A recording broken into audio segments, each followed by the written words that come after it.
If you are an introvert, I don't really need to fill you in what the problem is, but I will do it anyway. So imagine you are working in a hospitality industry, in a customer service, or you just about to do something and then you see that person coming to you.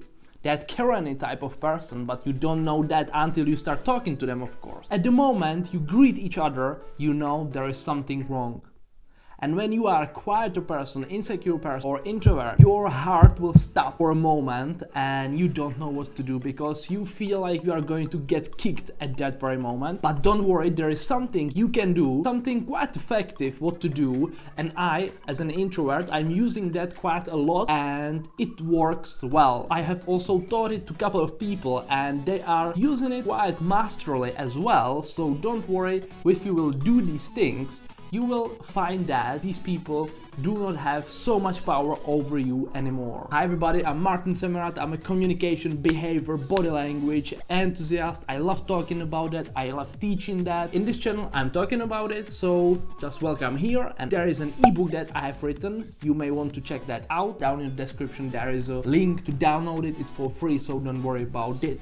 And now we are diving to 8 rules of dealing rude or loud or people that are just like jerks to you. So the first super important one is to have a dominant exterior, like a dominant body language, like a baseline. And I'm not dominant like super macho thing, but confident body language, which communicates dominance to some extent. Because if you don't have it, you are showing to the world that you are sort of a pushover and they can dominate you easily. If you have a dominant body language, they are not sure about how strong are you or who you are, so they will treat you better with more respect. So it's better to have this first impression of a confident person because it will earn you better treating from other people. It's kind of sad, but it works that a lot. And if you want to get better at first impression making, there is a course that I've created which also has been voted in the top 10 courses on body language in UK. Second thing, when you are about to talk to that person, because sometimes you must, always open with a smile and in a friendly way. Try to strike that friendly tone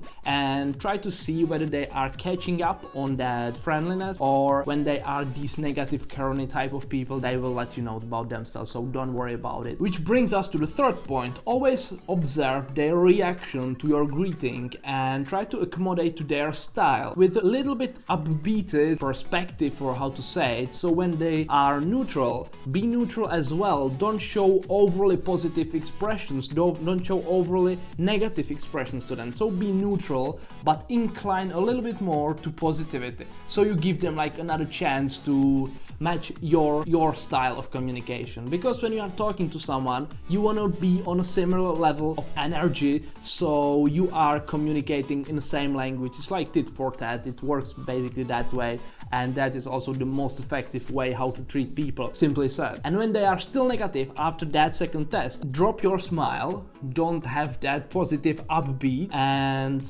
go straight to that professionalism and deal them in that serious way of communication. It's not nice, it's not comfortable for us to do it, it's not comfortable for anyone, but these people must be treated that way.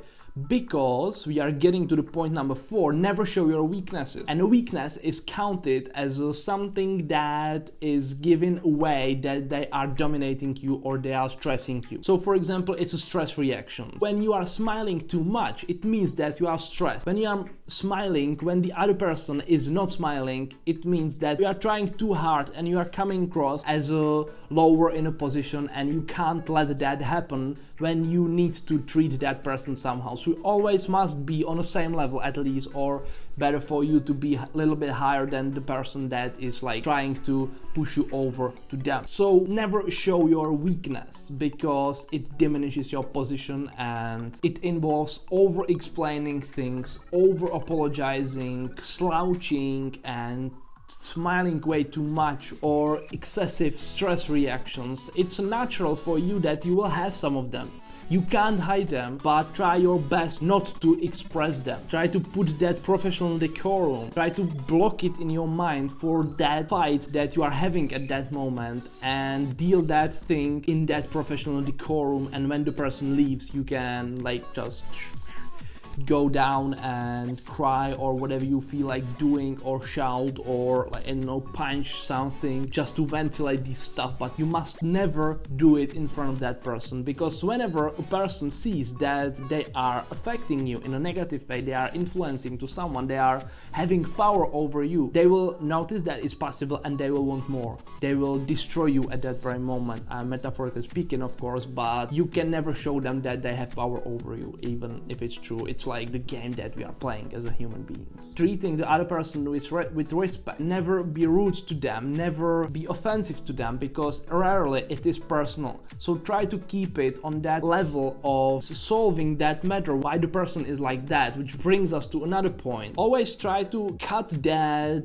tension or that fight with questions, like finding out the intention why the person is like this. Because if you don't know what's going on in that moment, you don't know how to resolve the situation. So you, as soon as possible, want to find out what is the person about, what he wants. So he came to customer service, what does he want? Does he want refund or apology, explanation? Does he want to call your manager, something like that? Find out what is going on in that situation, so you can get as soon as possible to the resolving, because neither of you wants to be in that situation, because it's stressful for both of you. So try to resolve it as soon as possible, so person gets out as soon as possible. When the person raises his voice, you can do it too, but only for purpose to bring them down, to pace and lead them back to the normal voice. You don't want to let them like shout at you, but you want to match them and then get back to your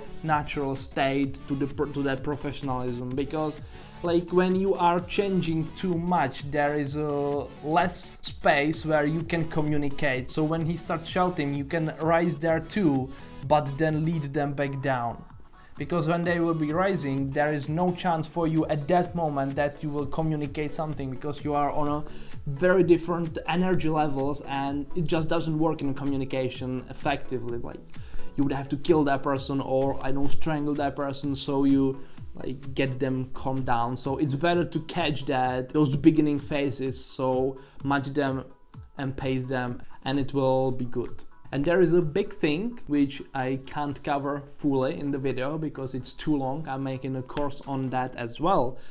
It is your conditions, you are the host, so it's your terms, and you must never let other people to dominate you 100%.